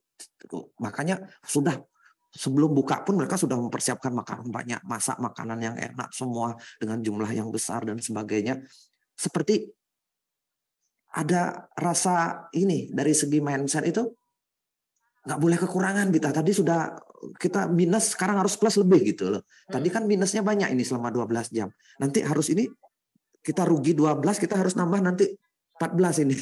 Dulu kita tidak makan 200 gram, kita harus kasih sekarang malamnya 400 gram nasi putih gitu misalnya. Fenomena seperti apakah yang ada di dalam pikiran kita dari segi sudut spiritual misalnya, atau dari segi apa gitu Pak Dokter? Silakan Pak Dokter. Ya, kalau kita mau lihat di alam liar sana, itu ada beruang Pak Putu. Dia makannya banyak sekali untuk fase hibernasi selama musim dingin. Ya. Sehingga dia kumpulkan lemak sebanyak-banyaknya, sehingga dia pada saat musim dingin tidak dapat makanan, dia masih bisa bertahan hidup. Itu dilakukan oleh beruang. Pada manusia juga sama. Yang melakukan itu kan adalah orang yang beruang. Beruang. Kalau nggak punya uang, ya tetap aja nggak bisa belanja banyak-banyak. Beruang juga. Ujung-ujungnya apa? Supaya nanti selama 2 hari itu ada cadangan makanan di luar. Kalau beruang di alam sana itu kan cadangan makanannya dimasukkan ke dalam tubuhnya.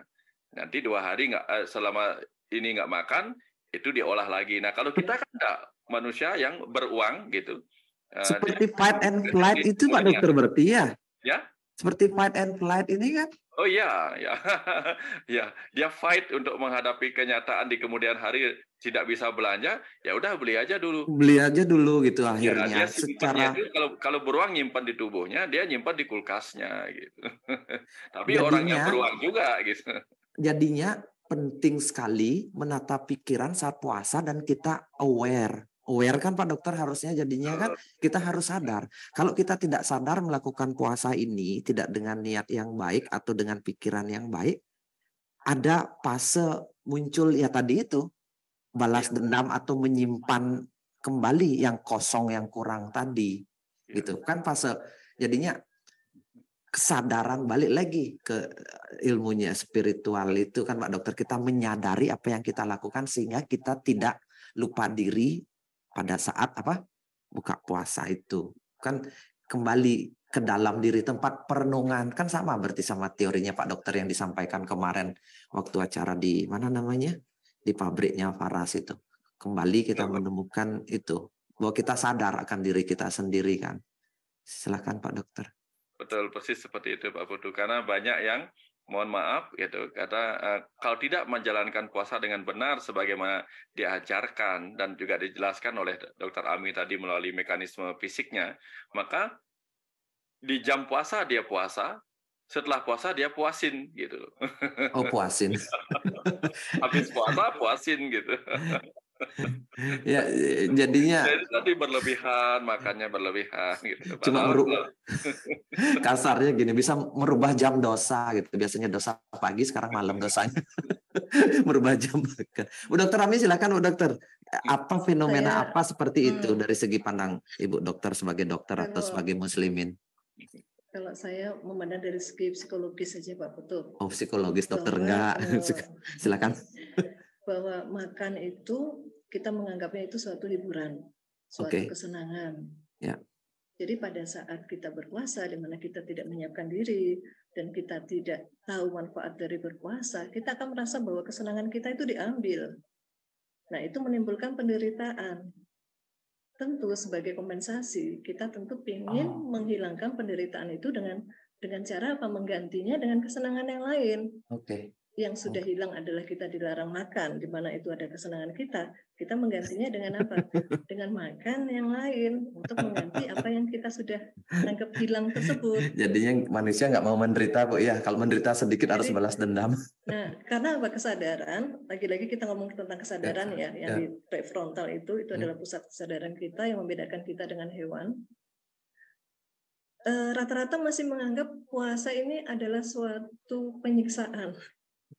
Suatu kesedihan. Nah, makanya kenapa saya ingin berbagi apa sih manfaatnya puasa? Supaya mudah-mudahan dengan berbagi itu rasa bahwa sedang menderita itu akan berkurang. Justru kita akan merasa, wah ternyata aku mendapat manfaatnya loh. Secara fitrah memang manusia itu akan melakukan hal yang menguntungkan dan menyenangkan. Kalau dirasa tidak ada manfaat dari dua itu, menguntungkan dan menyenangkan, itu biasanya tidak akan dilakukan atau melakukannya hanya karena terpaksa. Betul, karena manfaat. Puasa bisa mengurangi perut buncit kah? Saya lagi buncit ini perutnya, Pak Dokter. Sangat bisa, karena kan tadi menurunkan, kalau kita melakukannya dengan baik, kita mengatur pola makan kita dengan baik, proses di mana tadi lemak baik itu akan meningkat, kemudian lemak jahat itu akan dikurangin, gula darah juga akan dikurangi. Jadi perlahan-lahan lemak, cadangan lemak di tubuh kita itu akan terkikis habis, apalagi kalau dibantu dengan mengatur pola makan dan olahraga. Kalau puasanya terus kemudian balas dendam, makan dengan kalap, tidak ada manfaat dari segi kesehatan, tidak begitu kelihatan ya.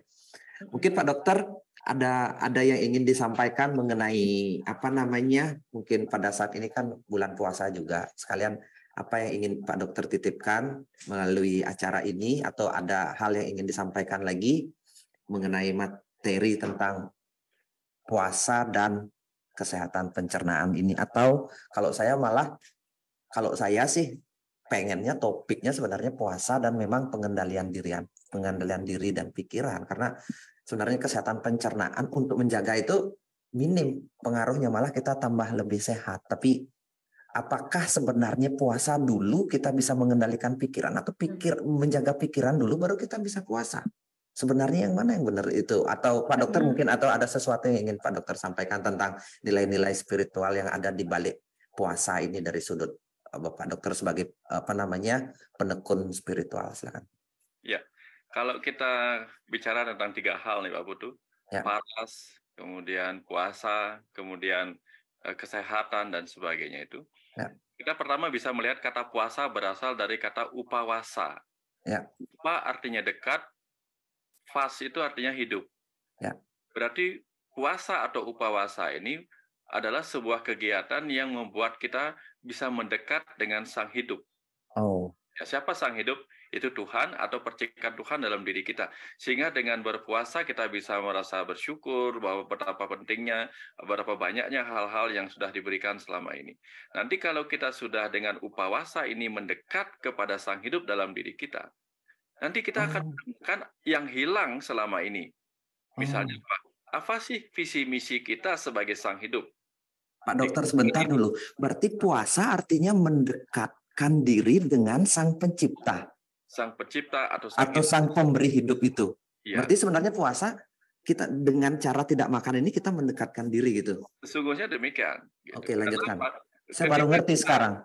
Iya, ketika kita puasa, mungkin secara fisik kita merasa lapar. Lapar akan membuat kita terngiang-ngiang akan kematian. Dan tentu saja kematian akan membuat kita teringat pada sang hidup. Ya, seperti itu contohnya. Makanya banyak di ajaran-ajaran orang dulu itu, mereka belajar di tempat-tempat kematian, di kuburan, untuk melihat rahasia kehidupan pada kematian. Nah, puasa itu kan kalau dalam secara sederhananya kan membuat orang lapar. Lapar itu mendekat pada kematian, lalu dia akan mengingat sang hidup. Sehingga upawasa itu membuat kita merasa dekat kembali dengan sang hidup. Bahwa apa? Ternyata betapa bahagianya saya berhubungan dengan banyak hal-hal hidup. Kita bisa hidup karena memakan makhluk-makhluk hidup, entah tumbuh-tumbuhan, entah hewan.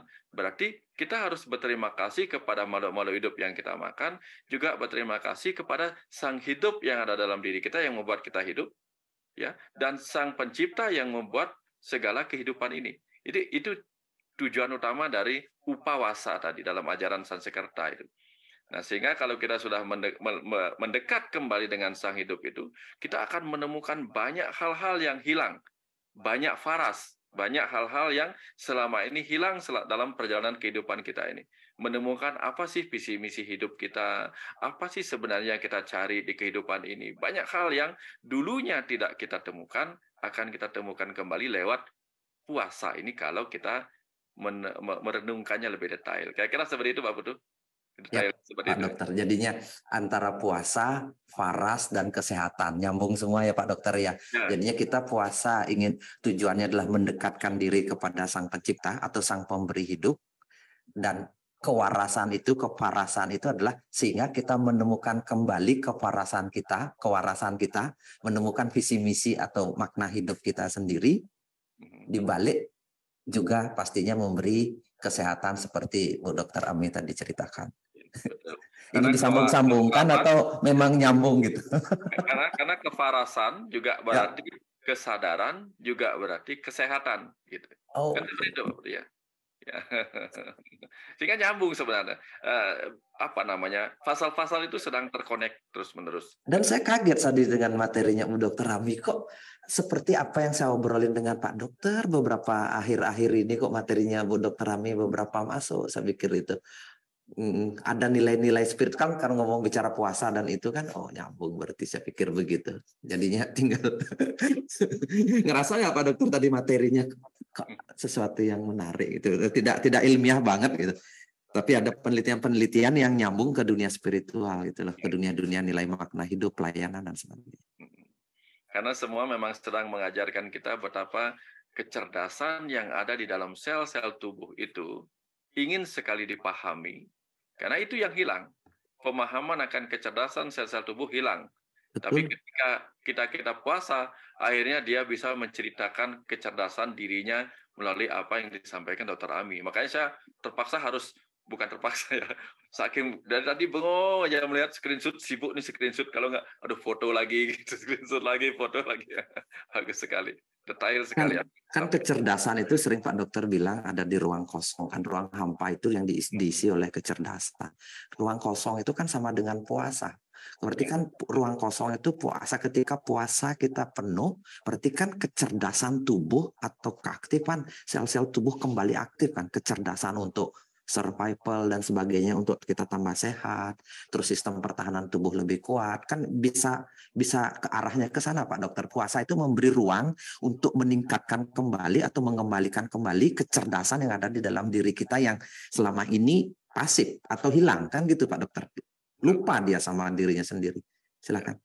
Sama seperti halnya nyepi Pak Budu. Nyepi itu kan menciptakan ruang kosong. Sekarang puasa itu membuat lambung kita mengalami nyepi selama 12 jam, 14 jam. Sama, ini konsepnya sama sebenarnya. Antara buana agung, alam semesta besar nyepi, buana kecilnya, alam semesta kecilnya juga nyepi. Bisa nyepi dengan puasa tidak makan, puasa bicara, puasa pikiran, puasa emosi, segala macam puasa itu seperti itu, Pak. Oke. Ya.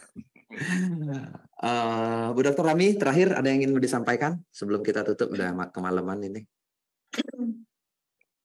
Sebagai closing statement dari saya, mudah-mudahan dengan kita menjalankan ibadah puasa, kita akan kembali fitrah, kita akan kembali ke jati diri kita sebagai manusia, tidak hanya di bulan Ramadan, tetapi di bulan-bulan dan tahun-tahun berikutnya. Ya, Oke. Terima kasih. Terima kasih. Pak Dokter, terakhir silakan. Ya, mudah-mudahan bulan puasa yang dilewati bersama oleh para saudara kita di umat Muslim ini benar-benar menghasilkan apa yang menjadi tujuan dari puasa itu sendiri, yaitu bisa semakin mendekat kepada sang jati diri yang murni di dalam, sehingga tercapailah kembali fitri yang disampaikan oleh Dr. Ami itu. Mudah-mudahan dengan ini bukan saja terjadi fitri pada umat saudara-saudara kita di umat Muslim, juga berefek kepada kemurnian kita kembali semua di Indonesia ini, pada umat sedunia ini, umat manusia sedunia ini. Itu yang bisa saya sampaikan Pak Budu. Kita lakukan sama-sama. Ya. Pak Dokter, kita nggak punya waktu banyak. Bu Dokter Ami juga. Sebenarnya kalau saya mau diskusikan, menggali lebih banyak sekali. Karena ketika kesehatan diketemukan dengan nilai hidup, itu banyak yang bisa saya gali. Banyak ini, di otak saya itu banyak sekali muncul hal-hal yang liar. Tapi balik lagi, kita akan ketemu lagi bulan depan dalam mungkin situasi yang berbeda dengan tema yang berbeda. Nanti mudah-mudahan bisa bertiga lagi kita ngobrol.